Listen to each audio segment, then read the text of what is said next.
말씀 봅니다. 말씀은 신약성경 히브리서 12장 25절로 29절까지의 말씀입니다. 히브리서 12장 25절로 29절까지의 말씀. 신약성경 368면입니다. 찾으셨습니까? 예, 한 절씩 우리 교독하겠습니다. 제가 먼저 읽습니다. 너희는 삼가 말씀하신 일을 거역하지 말라. 땅에서 경고하신 일을 거역한 그들이 피하지 못하였거든. 하물며 하늘로부터 경고하신 이를 배반하는 우리일까 보냐.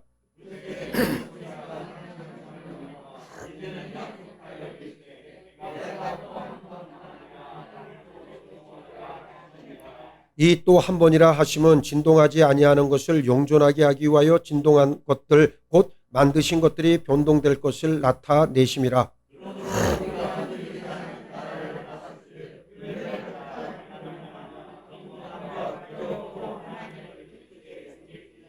우리 하나님은 소멸하는 불이심이라. 아멘. 할렐루야.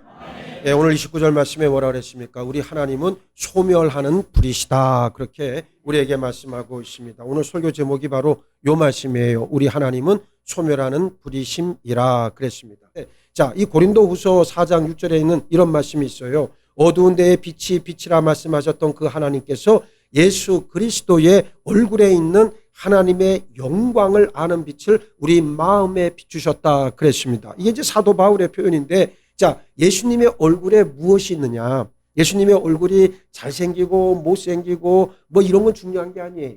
예수님의 얼굴에 무엇이 있냐면 하나님의 영광을 아는 빛이 그 얼굴에 드러났다는 거예요. 그래서 그 빛이 예수를 찾는 자, 예수를 사모하는 자, 예수를 하나님으로 모시고 있는 자들 안에는 바로 하나님의 영광을 아는 빛을 우리에게도 비춰주신다, 그 말씀입니다. 따라서 예수를 바라보고 예수를 사모하고 예수 안에서 살기로 작정한 심령들에게는 바로 하나님의 영광을 아는 빛이 우리에게도 그대로 비춰진다는 사실을 믿음으로 인정하시길 바랍니다. 하나님의 은혜가 우리에게 임할 때 그 임하는 곳이 바로 어디겠습니까? 우리의 심령, 우리의 마음 아니겠습니까? 창세기 1장을 보면 하나님은 천지를 창조하시고 빛을 창조하셨어요. 빛을 창조하심으로 어떻게 됐습니까? 어둠과 빛이 나누어지게 되었다.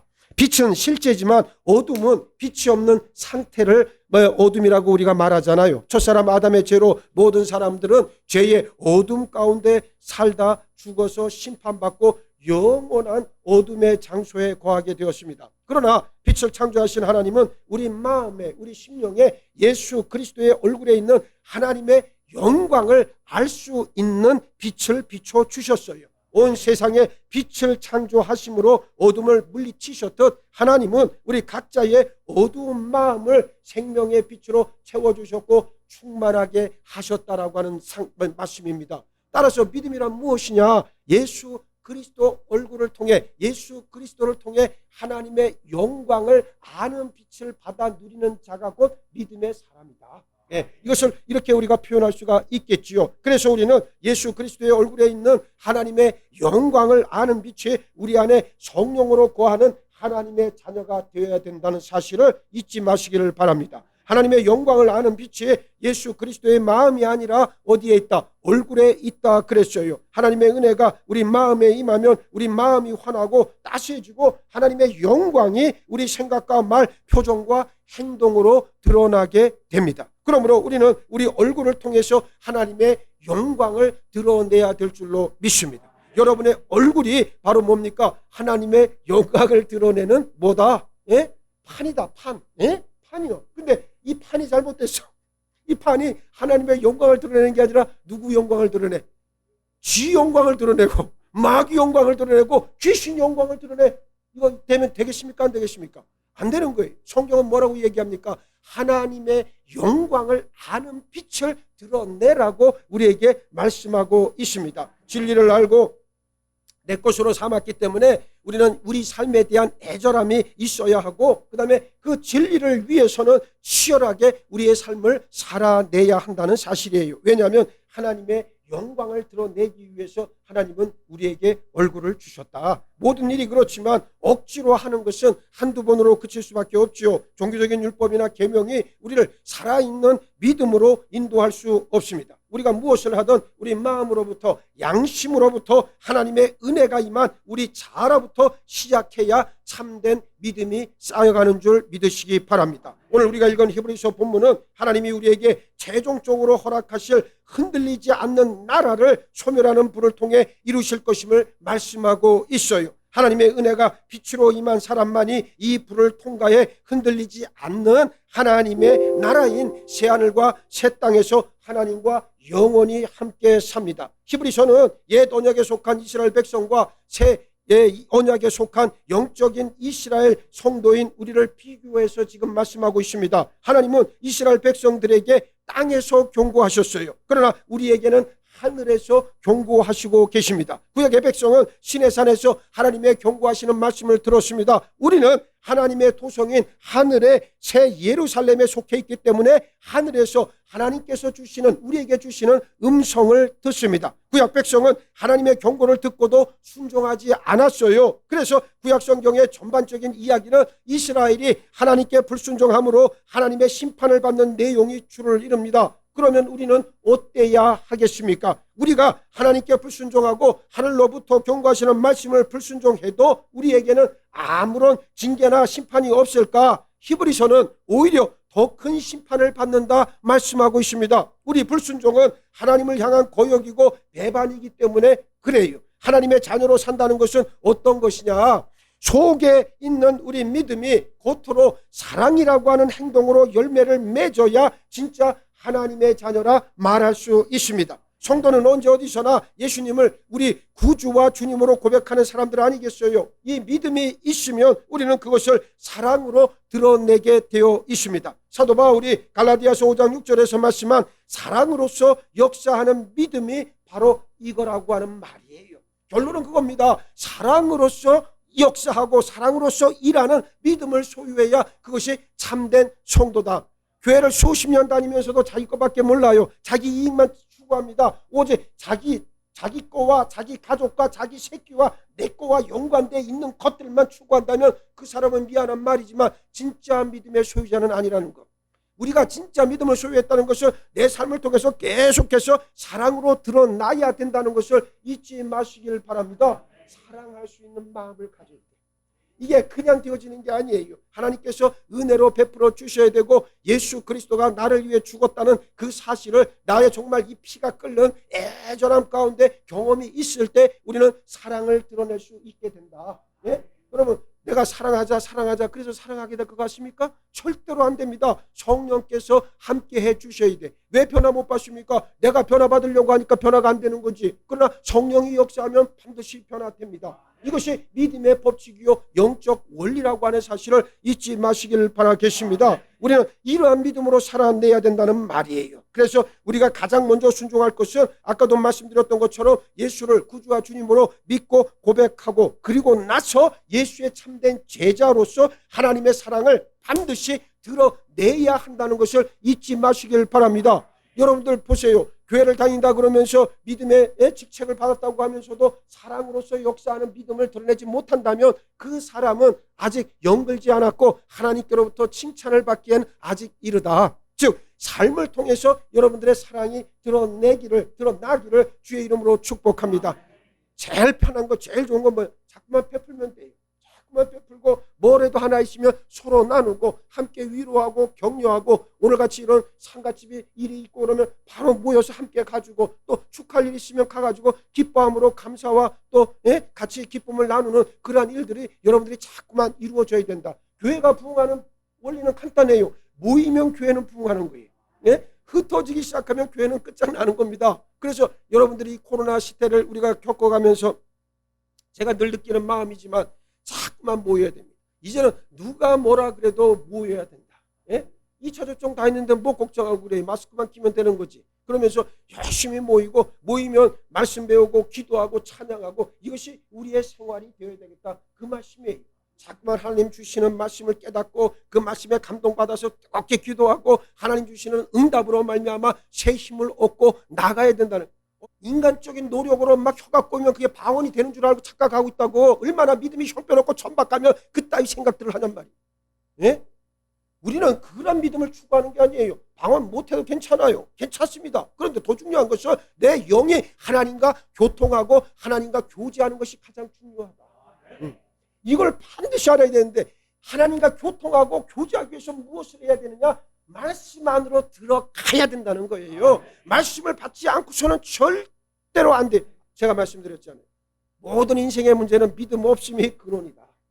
믿음을 찾기를 원하고 믿음대로 살기를 원한다면 빨리 말씀으로 들어가시길 바랍니다. 말씀에 들어가면 저절로 하나님의 은혜가 임하고 하늘의 신령한 권능이 여러분들의 것이 될 줄로 믿습니다. 어찌됐건 하나님의 자녀로 산다라고 하는 것은 바로 그와 같은 얘기입니다. 그래서 오늘 26절과 27절에서 이렇게 믿음을 사랑으로 드러냄으로써 하나님께 고역하지 않고 배반하지 않는 사람을 위해서 하나님이 주신 약속을 밝히 드러내고 있는데, 이스라엘 백성들이 시내산에서 하나님의 음성을 들었을 때 불과 천둥과 나팔 소리로 땅이 진동했음을 상기시키지 않아요. 하나님께서 시내산에서 말씀하실 때 천둥과 나팔 소리로, 그리고 땅과 함께 이스라엘 백성의 몸과 고막 마음을 진동시키셨어요. 떨림의 현상이죠. 마가의 오순절 다락방에 임했던 성령의 역사도 사실은 진동의 역사예요. 떨림의 역사였다는 거예요. 우리가 기도할 때 요즘은 그런 이 체험들이 별로 없는데, 사람들이 예전에는 교회가 부흥하고 영이 막 살아날 때에는 진동의 역사가 있었어.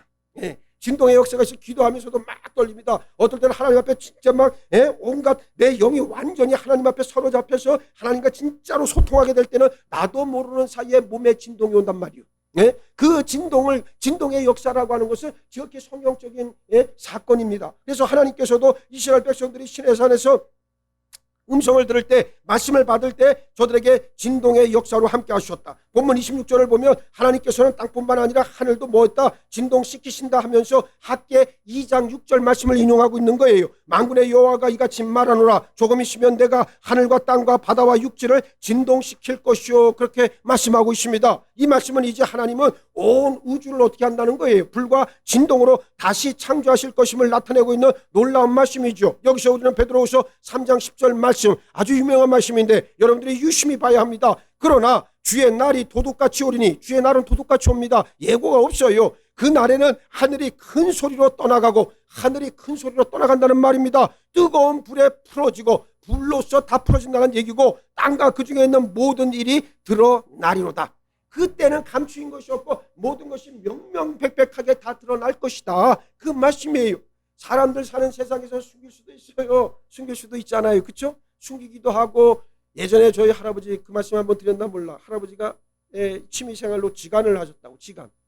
뭐 이 집자리 묘자리 이런 거 봐주시면서 자기 용돈은 자기가 벌어 쓰셨는데, 이 양반이 갑자기 풍을 맞고 돌아가시 15일 정도 누워있다가 돌아가셨는데, 나중에 집 정리를 하다 보니까 할아버지 쓰던 뭐 옷까지 뭐 정리하다 보니까 내가 거기서 뭘 발견했냐면 10,000원짜리 그때 빳빳한 신권을 뭐 꽤 많이 발견했어요. 그 할아버지가 어디다 꼭꼭 숨겨놓은 거예요. 그걸 내가 몰래 가져다 나 혼자 썼어야 되는데, 나게 바보 멍충이지. 그걸 엄마한테 가서 냈다 가서 엄마한테 상납을 했으니 그 내 몫은 얼마 되지도 않지. 그러니까 나는 그렇게, 여러분 보세요, 내가 영악한 사람이 아니에요. 여러분 같았으면 얼른 주머니에 탁 놓고 입 싹 닦았을지 모르겠으나, 나는 어머니 앞에 다 갖다 이실직고하고 내가 이런 것을 발견했으니 어머니의 초분만 기다립니다 하고 내가 어머니께 갖다 드렸단 말이에요. 숨겨놓은 것들이, 그렇게 숨겨놓은 것들이 사람 세상에선 다 있다. 그러나 그 날에는, 진리가 확연하게 드러나는 날에는, 하나님이 역사하는 날에는 그 어떤 것도 숨겨지지 않고 다 드러날 것이다. 나는 여러분들이 그런 마음으로 살기를 바랍니다. 하나님 앞에 정직하다는 게 뭐겠어요? 뭘 숨길 게 있습니까? 마음이 온전하지 못하니까 자꾸만 숨기고 안으로 내 것만 자꾸만 감추는 거 아니겠어요? 그러나 여러분, 떳떳한다 하면 어떻게 합니까? 다 어떻게 오픈할 수 있잖아요. 그렇죠? 네, 뭐든지 다 오픈할 수 있게 된다는 거예요. 그런 삶이 돼야 돼. 교회도 마찬가지예요. 교회도 뭔가 문제가 있고 뭔가 그 안에 자꾸만 음모가 있으니까 안으로 감추는 거 아닙니까? 그러지 마세요. 이제는 오픈하시길 바랍니다. 예? 여러분의 집에 뭐가 있든지 다 얘기하고, 중요 물품은 어디에 보관하고 있다는 걸 나한테만 살짝 얘기를 해줘요. 그럼 내가 창고로 다 할게요. 숨기지 말고 다 얘기해야 된다. 그래서 항상 정직해야 돼. 나는 이 지금 목회를 하면서 이렇게 생각을 해보면 그래요. 정직하지 않은 사람들이 너무 많아, 교회 안에. 이게 나는 교회의 아픔이라고 봐요. 이게 말이죠. 보세요. 성령이 역사하지 않죠. 그 다음에 예수를 만난 일도 없죠. 그저 습관적으로 교회만 나와요. 내가 아까 우리 최 집사님 잠깐 얘기를 했지만 내가 오늘 은혜를 받은 건 그런 거예요. 자기도 처음에는 교회에 대해서 그냥 습관적으로 왔다 갔다 하다가 그 이전에는 그랬다는 거예요. 근데 제가 이 교회에 부임하고 나서 목사님 설교를 들으면서부터 이제 바뀌었다는 거예요.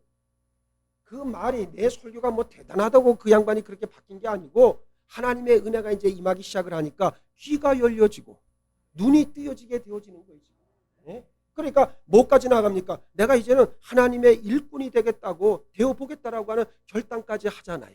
남들은 뭐 시키면 도망가기 바빠요. 그런데 그 사람은 어떻습니까? 자기가 먼저 하나님의 일꾼이 되기를 원하고 기도한다. 나는 그 말씀에 오늘 은혜를 받았어요. 우리 교회가 그와 같은 인물들로 자꾸만 세워지는 역사가 나타날 줄로 믿습니다. 여러분들이 그러한 사명을 다 감당하셔야 합니다. 누구에게 미루지 말고. 그러기 위해서는 내가 먼저 정직해야 돼. 하나님 앞에서 숨김이 없어야 돼. 다 모든 것을 내어놓을 수 있는 배짱이 있어야 됩니다. 그래서 뭘 숨겨도 뭐 할 거예요? 그거 숨긴다고 다 필요 없어요. 어차피 죽으면 나무 토막이요. 예? 그 불쏘시개밖에 안 됩니다. 요즘에 기술이 좋아갖고 2시간만 태우면 아주 완전히 한 줌 재밖에 안 돼. 뭐 그런 인생인데 그렇잖아요. 예? 그런 인생이에요 사실은. 근데 뭘 숨기고 뭘 할 게 있겠어요? 그냥 다 편안하게 하나님 앞에 다 내어놓으시길 바랍니다. 주여 내가 죄인입니다. 내가 엄청나게 죄인입니다. 내가 죄악과 허물로 아주 똘똘 뭉쳐져 있습니다. 주여 나를 고쳐주옵소서. 말로만 하지 말고 가슴을 찢고 심령을 찢으면서 하나님의 도우심을 간절히 구하는 여러분 모두가 되기를 바랍니다. 기도가 안 되긴 뭐 기도가 안 돼. 내가 지은 죄만 해도 열거만 해도 그냥 앉아서 3-4시간은 그냥 지나가거든요. 예? 하나님 앞에 그런 마음으로 내 자신을 드릴 수 있는 여러분 모두가 되기를 바랍니다. 자, 그러면서 그렇게 이야기를 하죠. 주의 날이 도둑같이 온다는 말씀, 우리가 예상치 못할 때 준비하지 않은 때 임한다는 말씀이, 따라서 우리는 이 세상 마지막이 될 수 있다는 것을 늘 염두에 두고 살아야 합니다. 종말이라고 하는 건 크게 2가지 의미가 있어요. 2가지 개념이 있는데, 첫 번째 세상은 그대로 두고 나만 세상을 떠나는 개인적인 종말, 이건 죽음을 말하는 거고, 두 번째는 온 우주적 종말이 있어요. 세상의 끝이죠. 이 우주적 종말에 불뿐만 아니라 큰 소리도 같이 임한다. 성경은 말씀하고 있습니다. 마지막 때에 큰 소리와 함께 불의 기운으로 모든 것이 다 녹아내린 다음에 새하늘과 새 땅으로 다시 창조가 된다. 여러분 보세요. 집을 지을 때 예를 들어서 옛날 집이 있어요. 그럼 옛날 집이 있으면 옛날 집 거기다 위에다 다시 집을 집니까? 아니에요. 그거는 완전히 보장이 안 됩니다. 그럼 어떻게 돼요? 옛날에 지었던 집은 다 어떻게 사그리 다 없애고 사그리 다 밀어내고 다시 처음부터 시작을 해야 되는 거예요. 교회도 똑같습니다. 우리 영혼이라고 하는 것도 똑같아요. 옛날 거를 자꾸만 붙잡고 미련을 두고 마치 롯의 아내처럼 그 소돔과 고모라가 막 불타고 있을 때 뒤돌아보지 말라고 그랬는데 그 소돔과 고모라에 두고 온 그 자기 정욕, 자기 욕심, 자기 세상의 쾌락 거기 다 있었잖아요. 그러니까 미련 때문에 어떻게 뒤를 돌아봤다가 그냥 소금기둥이 돼버렸잖아요. 사람은 늘 그런 존재가 아닌가 싶어요. 그래서 자꾸만 미련을 두지 말고 미련 두지 마세요. 믿음으로 하나님의 영광을 드러내는 우리 모두가 되어야 될 줄 믿습니다. 자, 27절에서 오늘 본문은 모든 피조물이 이 우주적 종말을 통해 또 한 번 진동을 겪고 변화된 뒤에는 진동하지 않는 존재로 새롭게 지어진다 말씀하고 있습니다. 무슨 말이냐? 새하늘과 새 땅은 더 이상 진동하지 않는 영존하는 영원한 세상을 말하고 있습니다. 그러면서 이 본문은 진동하지 않는 새하늘과 새 땅에 부활의 몸으로 참여하는 것을 이미 현재 여기서 받아 누리고 있음을 드러내고 있다. 그 말이에요. 지금의 삶이 그래서 이 땅 위에서 사는 삶이 앞으로 여러분들의 영원한 삶, 미래를 지금 예표하는 줄 믿으시기 바랍니다. 지금 내가 말하고 지금 행동하고 내가 지금 내 삶을 통해서 믿음으로 열매를 맺고 하는 모든 것들은 나중에 영원한 삶에 처해졌을 때 그대로 우리가 다 맛보는 거예요. 내가 여러분들에게도 늘 말씀을 드리지만 우리가 지금 천국과 지옥을 맛보고 있는 거예요. 여러분들의 속이 막 시끄럽고 괴로울 때 있잖아. 그때는 지옥을 맛보는 거예요. 아, 죽고 싶다. 정말 얼굴이 막 일그러지면서 살기 싫고 그럴 때 우리는 죽고 싶다. 이건 지옥을 경험하는 거고, 내 마음에 평강과 기쁨이 막 넘쳐오르고 무슨 일을 하든지 막 기쁘고 그럴 때 있잖아. 그때는 우리가 천국을 경험하고 있는 거예요. 여러분 지금 그래서 육신의 삶이 그래서 중요하다는 거예요. 육신의 삶을 아무리 여러분들이 자기 합리화를 하면서 내 멋대로 사는 것을 즐거워한다 할지라도 미안하지만 그 마음 자체가 이미 저주를 받은 거예요. 왜냐? 영원한 삶을 예표하고 있는 현재의 삶이라고 했을 때 지금의 삶이라고 하는 게 얼마나 소중한가를 깨닫고 여기서 변화를 받고 여기에서 새로워질 때 하나님의 놀라운 은혜의 역사가 우리에게 아주 엄청나게 다가온다는 것을 인정하기 바랍니다. 지금의 삶이 그만큼 소중한 거예요. 지금 삶을 잘 살아내시면 됩니다. 지금 늦지 않았어요. 지금도 기회가 많은 거예요. 이때의 기회를 잘 살려야 됩니다. 믿음으로 진리의 말씀으로 성령의 능력으로 다시 한번 일어설 수 있는 우리 모두가 되어야 될 줄로 믿습니다. 그래서 믿음이라고 하는 것은 언제나 역설적일 수밖에 없어요. 지금은 완전하지 않지만 믿음 안에서 우리는 날마다 완전을 맛보고 지향하고 나아갈 수 있습니다. 이 흔들리지 않는 나라에 참여하는 우리 자세에 대한 본문은 경건과 두려움, 기쁨이다, 그렇게 말씀하고 있습니다. 여기서 우리가 확실히 알아야 할 것은 이 자세는 구약 백성들이 경험했던 공포와 두려움과는 차원이 다르다라고 하는 사실이에요. 나를 위해 새 언약의 피를 흘리신 예수님으로 인해 하나님과 화목한 우리는 기쁨과 감사로 하나님을 비로소 섬길 수 있게 되었습니다. 경건과 두려움이 없다면 우리는 하나님을 가볍게 그리고 만홀하게 경홀하게 여길 수밖에 없을 거예요. 그러므로 경건과 두려움, 기쁨, 이 세 가지는 우리가 하나님 앞에서 가지는 가장 중요한 자세인 것을 기억하시길 바랍니다. 뭐라고요? 경건, 두려움, 기쁨, 이 세 가지를 꼭 여러분들의 심령 가운데 각인하시길 바랍니다. 경건이라고 하는 것, 죄를 멀리하는 결단을 말합니다. 두려움이라고 하는 것은 하나님을 업신여기지 않는 진중한 태도를 바로 무엇이다? 두려움이라고 얘기를 합니다. 기쁨은 하나님과 함께함으로 우리 마음에 하나님의 사랑이 충만한 상태, 이것을 무엇이다? 기쁨이라고 말하는 거예요. 경건하고 두려운 마음으로 그리고 기쁨으로 하나님을 섬기는 자세, 이것이 흔들리지 않는 영원한 나라를 받는 이 땅에서 우리 삶의 모습인 줄 믿으시기 바랍니다. 성도에게는 이 세 가지가 반드시 있어야 된다. 경건과 두려움과 기쁨의 삶이 우리의 삶에 있어야 돼.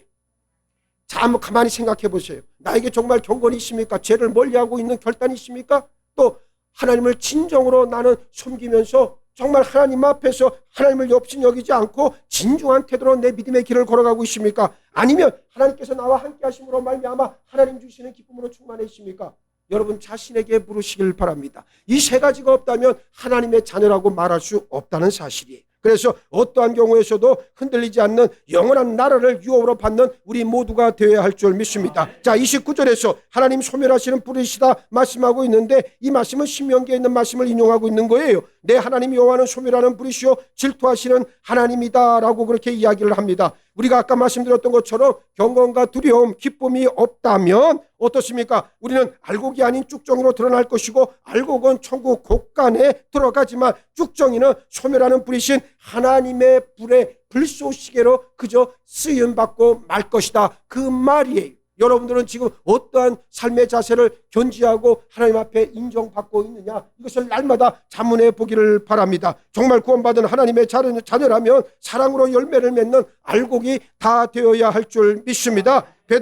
베드로후서 3장 11절로 13절에 이런 말씀이 있어요. 이 모든 것이 이렇게 풀어지니, 아까 우리가 봤던 말씀과 비슷한데, 너희가 어떠한 사람이 되어야 마땅하냐? 거룩한 행실, 경건함, 하나님의 날이 임하기를 바라보고 간절히 사모하라. 그 날에 하늘이 불에 타서 풀어지고 물질이 뜨거운 불에 녹아지려니와 우리는 그의 약속대로 의가 있는 것인 새하늘과 새 땅을 바라보도다 선언하고 있어요. 우리가 이 땅에서 하루하루 믿음으로 살아가는 것은 동시에 새하늘과 새 땅을 기다리고 사모하는 소망의 삶인 줄 믿습니다.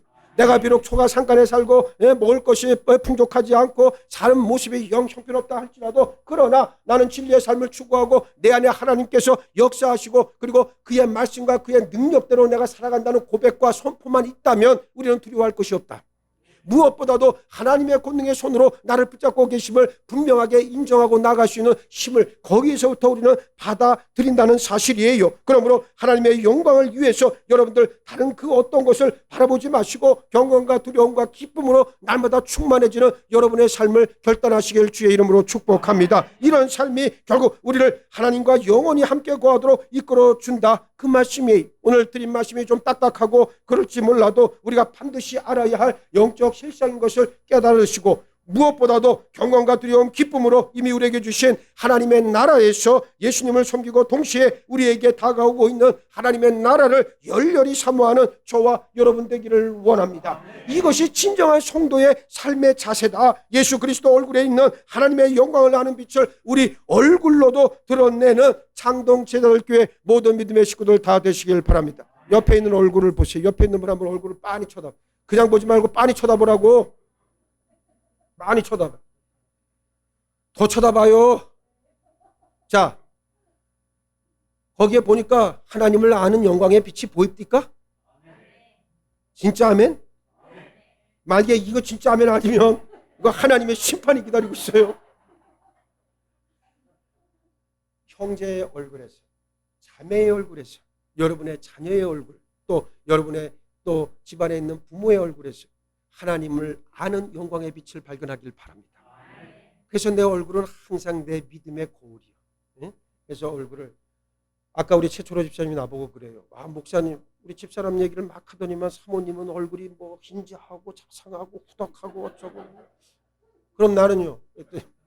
아 목사님은 처음에 보니까 무섭고 뭐 막 그래요. 그래서 무섭다기보다는 강한 거지 강한 거. 아까도 안미장 선생님 나보고 무섭다 그러는데 앞으로 난 내 컨셉을 무서움으로 가져갈 거예요.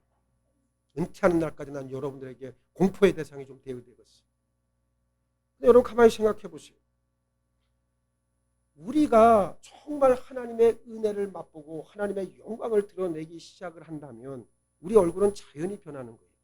우리 교회가 지금 이 지경, 제가 처음 부임하고 나서 지금까지 정말 무에서 유를 만들어내고 무너졌던 신앙의 근간을 다시 세우고 신앙 훈련을 하고, 예? 우리 아마 장종숙 장로님 같은 분들은 아마 지금 아마 어떻게 보면 미치고 아주 팔딱 뛸 지경일지도 몰라. 편안하게 믿음 생활하다가 저 젊은 목사 걸려가지고 내가 좀 말년에 내가 고생이 심하구나 뭐 이럴 수도 있겠지. 예? 여기 계신 분들 중에 그런 생각 갖고 있는 사람도 있을 거예요. 대충 날라리처럼 하고 다녀도 구원 받는다 천국 간다 전부 다 거짓 복음에 그냥 익숙해져가지고 그렇게 대충 살다가 다 나이롱이 돼가지고 나이롱이 되면요 불이 붙으면 더 잘 타요. 더 잘 타요. 예? 그걸 알아야 돼. 그래서 나이롱은 진짜 안 돼. 이거는 믿음 없는 것보다 더 저주에 가까운 일들이에요. 그래서 내가 여러분들 가만히 보면 속으로 생각할 때 참 저분들도 나 같은 목사를 만나가지고 고생 식사리 한다. 예? 근데 여러분 생각해봐요. 목사 겪는데 3년이면 족합니다. 3년을 딱 겪어보고 저 목사가 진짜인가 가짜인가 여러분들이 알 수가 있어요. 나는 여러분들에게 무슨 뭐 엄청난 내가 무슨 뭐 부귀 영화를 내가 누리겠다고 내가 여기서 이 목회하는 거 아니에요. 내가 언젠가 우리 가족들에게 그런 말을 했어요. 내가 농담이에요. 절대 이거는 진담이 아니에요. 내가 교회 다 짓고 나서 너무 힘들면 어디 저 시골에 편한 데 가서 좀 목회 마무리나 했으면 좋겠다. 그래도 눈을 다 둥그렇게 뜨고 이렇게 보더라고요. 예? 여러분 그만큼 힘들고 어려운 과정을 우리가 지나가기 때문에 그래요. 교회 준공 늦어지는 거 사실 이거 물론 스트레스죠. 근데 나에게 제일 큰 스트레스는 뭔지 아십니까? 변화되지 않는 심령들, 완고한 심령들, 회개하지 못하는 심령들, 성령 경험하지 못한 심령들, 아직도 예수를 만나보지 못한 심령들, 그들로 인해서 나는 괴로워요. 그들로 인해서 나는 아파요. 어떻게 하든 내가 목회하는 동안에 저들의 영혼을 터치해서 저들을 구원받게 해줘야 되는데, 하나님을 알게 해줘야 되는데, 하나님을 만나게 해줘야 되는데, 그 생각하면 사실 잠을 잘 못 자요. 내가 솔직한 고백인데 제가 우리 교회에 오고 나서 나는 진짜 목사로서의 정체성을 깨달았어요. 내가 만약에 편안하게 목회했다면 어디 가서 이제 은퇴 한 17년 남았는데 뭐 맨날 놀러 다니고 그냥 편안하게 가서 뭐 맨날 먹고 뭐 그런 내가 목회했다 그러면 내 영혼은 벌써 지옥에 들어갔을 거예요. 근데 이상하게 하나님은 나를 이런 곳에 보내시고 여러분과 같이 좋으신 분들을 만나게 하시고 또 여러분들과 함께 믿음의 길을 걸어가게 하시고 여러분 이 기쁨이 얼마나 큽니까? 아프지만 괴롭지만 힘들지만 하나하나씩 믿음의 초석이 쌓여가는 모습들이 우리에게 얼마나 큰 자부심이요 자랑이 됩니까? 아유 목사님 저는 아무것도 몰라요. 저는 아무것도 몰라요. 아무것도 모르는 게 복이요. 네? 그저 말씀에 순복하고 그저 함께 믿음의 역사를 이루어가면 되는 거예요. 아무것도 없고 빈 깡통 같은 자들이 요란하고 요란하고 어디 가서 자기 의나 드러내고 언제까지 교회가 그래야 됩니까? 언제까지 그런 사람들의 믿음 어린 사람들의 응석을 교회가 받아줘야 되느냐? 이제는 아니라고 하는 거예요. 나는 분명히 말하지만 믿음 없는 자들은 빨리 깨닫고 회개하시고 내 앞에서 괜히 믿음 있는 척 괜히 혓바닥 잘못 놀리지 마시고 그렇게 하지 마세요. 제발. 나는 그런 모습들에 괴롭습니다. 그렇게 하지 마시고 있는 모습 그대로 하나님 앞에 내 자신을 온전히 내어놓을 수 있는 여러분 모두가 되기를 바랍니다. 그러면 우리 교회에 축복의 강물이 흘러갈 줄로 믿어요. 예? 더 이상 가짜, 더 이상 가라지, 더 이상 껍데기가 우리 교회에서 주인 행세하는 거 안 됩니다. 안 되고 이제는 믿음으로 우리가 함께 주의 몸된 교회를 세워나가야 될 줄로 믿습니다. 여러분들이 바로 그 주인공인 걸 아시고 오늘 우리가 보았던 말씀과도 같이 소멸하시는 불이신 하나님 앞에서 우리의 모든 것을 내어놓고 주의 도우심을 간절히 구하는 여러분 모두가 되기를 주의 이름으로 축복합니다. 축복합니다. 우리 사랑하는 창동제들 교속과 모든 믿음의 식구들 저들의 얼굴에 하나님의 영광을 아는 빛에 드러나도록 은혜와 복 내리어 주옵소서. 말씀을 떠나 살 수 없고 진리를 떠나 내 삶이 온전히 하나님 앞에 나갈 수 없으며 회개치 못하며 성령 받지 아니하고 하나님의 나라를 유업으로 받을 수 없음을 고백하고 선포할 수 있는 담대함을 우리에게 허락하여 주시옵소서. 우리 하나님은 소멸하는 분이시라 소멸하는 분이신 하나님 앞에 모든 것 내어놓고 주의 도우심만을 간절히 구할 수 있는 정직한 심령들로 우리를 변화시켜 주옵소서. 감사하오며 우리 주님 예수 그리스도 이름 받들어 기도하옵나이다. 아멘.